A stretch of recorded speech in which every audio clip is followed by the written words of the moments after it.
이 시간은 에스라서를 살펴보도록 하겠습니다.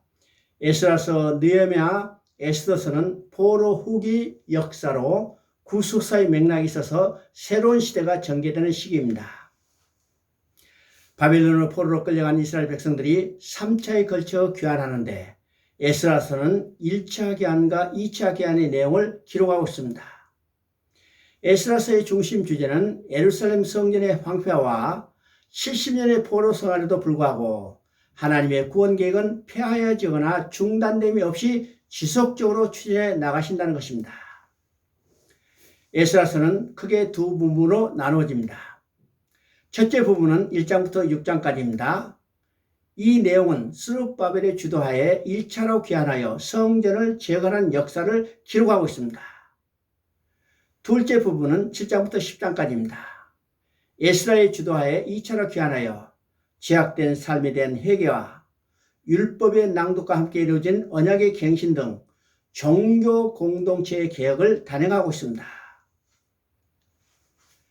에스라 1장은 바사왕 고레스가 조서를 내려서 포로로 끌려온 이스라엘 백성들에게 귀환하여 성전을 재건하라는 명령으로 시작하는데 여기에 세 가지 중요한 의미가 있음을 알게 됩니다. 첫째는 바사왕이라는 말입니다. 하나님께서 이스라엘과 유다를 징계하게 한 도구로 썼던 아수르와 바벨론을 멸망하고 역사의 무대에 새로운 강국인 바사가 등장하게 됩니다. 그렇다면 모든 역사는 하나님의 주권 안에 있다는 것을 깨닫게 됩니다. 아수르나 바벨론이나 바사나 이 나라가 존재할 때는 세계를 지배하는 강대국이었습니다. 그런데 이런 나라들도 하나님의 역사를 이루어가기 위해서 쓰시는 도구에 불과하다는 사실이죠. 그래서 모든 역사는 하나님의 주권 안에 있다는 것을 우리가 다시 깨닫게 되는 것입니다. 두 번째는 고레스 원년이라는 말입니다. 고레스는 그가 태어나기 200년 전에 하나님의 이사야 선지자를 통해서 예루살렘 성전을 재건한 일에 고레스를 들어 쓰실 것이라고 그 이름과 사명까지 정확하게 예언되었던 인물입니다. 세 번째는 에레미야 입을 통하여 하신 말씀이라고 하는데 이는 에레미야 29장 10절에서 말씀하신 내가 70년이 차면 돌아오게 하려는 약속의 성취라는 것입니다. 이렇게 하나님께서는 그가 하실 일을 선지자를 통해서 예언하시고 이 예언은 하나님께서 친히 이루어 나가십니다.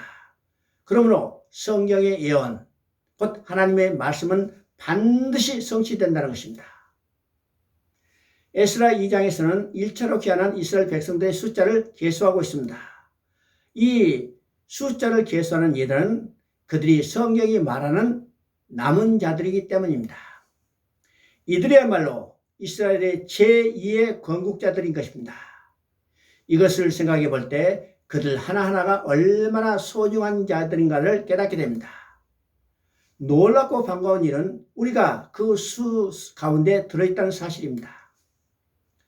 에스라 3장을 보면 포로에서 귀환한 후에 우선적으로 한 일은 제단을 그 터 위에 세우고 그 위에서 아침 저녁으로 여호와께 번제를 드렸다고 합니다.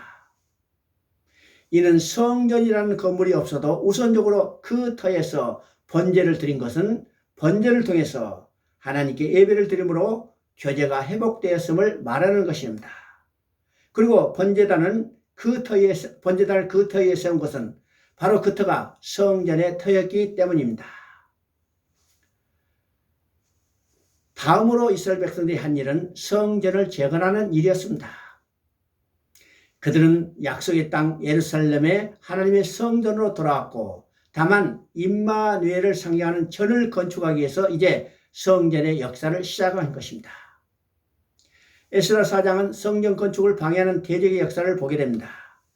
4장에서 중요한 것은 역사가 그치게 되느냐 아니냐에 있는 것이 아닙니다. 사마리아인들이 우리도 너희와 함께 성전을 건축하게 하라고 접근해 왔을 때 어떻게 반응할 것이냐에게 중심 주제입니다. 만약 거절한다면 그들이 방해 공작을 감행하리라는 것은 분명한 일입니다. 타협이냐 방해냐 이 기로에서 스룹바벨과 족장들은 박해촉을 택했습니다. 스룹바벨과 여호와서는 그들의 제안을 단호하게 거부했습니다. 만일 그들의 제안을 받아들였다면 70년 징벌을 당하고도 혼합 종교가 되고 말았을 것입니다. 어려운 여건 속에서도 남은 자들이 복음을 지켜왔음을 알게 됩니다.